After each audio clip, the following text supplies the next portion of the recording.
Parikshit royal ಅಕಾಡೆಮಿಯ ಸಂಸ್ಥಾಪಕಿ ಗಾಯಕಿ Deepika G ಆಚಾರ್ಯರವರು ಮಾಡುತ್ತಿರುವ ವಂದನೆಗಳು. ಇವತ್ತಿನ ಕಾನ್ಸೆಪ್ಟ್ ಏನಂದ್ರೆ ಪ್ರಜಾಹಿತ ಸಂರಕ್ಷಣಾ ಚಾರಿಟೇಬಲ್ ಟ್ರಸ್ಟ್ ರಿಜಿಸ್ಟರ್ಡ್ ಹಾಗೂ ಟಿ.ಎನ್. ಬಾಲಕೃಷ್ಣ ಚಾರಿಟೇಬಲ್ ಟ್ರಸ್ಟ್ ಕನ್ನಡ ಮತ್ತು ಸಂಸ್ಕೃತ ಇಲಾಖೆಯ ಸಹಯೋಗದೊಂದಿಗೆ ಕರುನಾಡ ಕಣ್ಮಣಿ ಡಾಕ್ಟರ್ ರಾಜ್ಕುಮಾರ್ ಅವರ ಹುಟ್ಟಿದಬ್ಬದ ಸಂಭ್ರಮಾಚರಣೆ ಮರೆಯಲಾಗದ ಮಾಹಿತ್ಯ ಹಾಗೂ ಬಾಲಣ್ಣನ ಸವಿ ನೆನಪಿನಲ್ಲಿ ಹಿರಿಯ ರಂಗಭೂಮಿ ಕಲಾವಿದರು ವಿವಿಧ ಕ್ಷೇತ್ರದಲ್ಲಿ ಸಾಧನೆ ಮಾಡಿದ ಸಾಧಕರು ಅವರ ಒಂದು ವೆಬ್ಸೈಟ್ ಕೂಡ ಬಿಡುಗಡೆ ಆಗ್ತಾ ಇದೆ. ತುಂಬಾ ಚಿತ್ರರಂಗದಲ್ಲಿ ಸಾಧನೆಯನ್ನ ಹೇಳಿದ್ದಾರೆ ನಮ್ಮ ಬಾಲಕೃಷ್ಣ ಅವರು.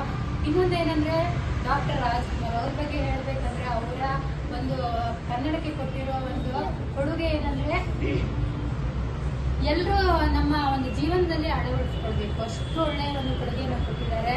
ನಟರಾಗಿ ಗಾಯಕರಾಗಿ ಅದ್ಭುತವಾದ ಕೊಡುಗೆಯನ್ನು ಕೊಟ್ಟಿದ್ದಾರೆ. ಅವರ ಕುಟುಂಬ ಕೂಡ ಎಲ್ರಿಗೂ ಒಂದು ಇನ್ಸ್ಪಿರೇಷನ್ ಆಗಿದೆ.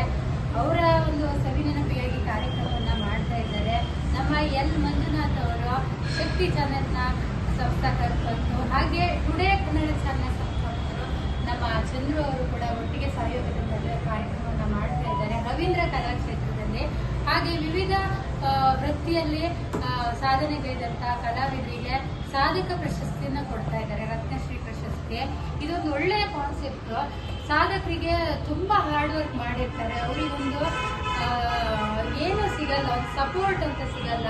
ಅವರಿಗೊಂದು ಅವಾರ್ಡ್ ಕೊಟ್ಟಾಗ ಅವರಿಗೊಂದು ಇನ್ಸ್ಪಿರೇಷನ್ ಆಗುತ್ತೆ, ಅವ್ರ ಜವಾಬ್ದಾರಿ ಕೂಡ ಆಗುತ್ತೆ. ಸೊ ಇವರು ರಾಜ್ಯ ಪ್ರಶಸ್ತಿ ಅವಾರ್ಡ್ ಅನ್ನ ಎಲ್ರಿಗೂ ಕೊಡ್ತಾ ಇದ್ದಾರೆ. ಇದೊಂದು ಒಳ್ಳೆಯ ಒಂದು ಕನ್ನಡಕ್ಕೆ ಕೊಟ್ಟಿರುವಂತಹ ಒಂದು ಹೆಮ್ಮೆಯ ವಿಷಯ. ಈ ಪ್ರಶಸ್ತಿಯಿಂದ ತುಂಬಾ ಜನಕ್ಕೆ ಹೆಲ್ಪ್ ಆಗುತ್ತೆ. ಹಾಗೆ ಬೆಳೆಯುವ ಮೊಳಕೆ ಸಿರಿ ಅಂತಾರೆ, ಇನ್ನೇನು ಬೆಳಿಬೇಕನ್ನೋ ಅವರಿಗೆ ಒಂದು ಪ್ರಶಸ್ತಿ ಕೊಟ್ಟಾಗ ಒಳ್ಳೊಳ್ಳೆ ಅವಕಾಶಗಳು ಹುಡ್ಕೊಂಡು ಬರುತ್ತೆ. ಅದಕ್ಕೆ ನಾನೇ ಸಾಕ್ಷಿ, ನಂಗೆ ತುಂಬಾ ಅವಾರ್ಡ್ ಬಂದಿತ್ತು, ಅದರಿಂದ ತುಂಬಾ ನನ್ಗೆ ಬೆನಿಫಿಟ್ಸ್ ಆಗಿದೆ. ಒಳ್ಳೆಯ ಕೆಲಸವನ್ನ ನಮ್ಮ ಮಂಜುನಾಥ್ ಅವರು ಮಾಡ್ತಾ ಇದ್ದಾರೆ ಈ ಸಹಾಯದೊಂದಿಗೆ. ಸೊ ಅದ್ಭುತವಾದ ಗಣ್ಯರು ಬರ್ತಾ ಇದ್ದಾರೆ. ಹಂಸಲೇಖ ಅವರು ಬರ್ತಾ ಇದ್ದಾರೆ, ಹಾಗೆ ರಾಜ್ಕುಮಾರ್ ಕುಟುಂಬದ ಎಲ್ಲ ಮಹನೀಯರು ಕೂಡ ಬರ್ತಾ ಇದ್ದಾರೆ.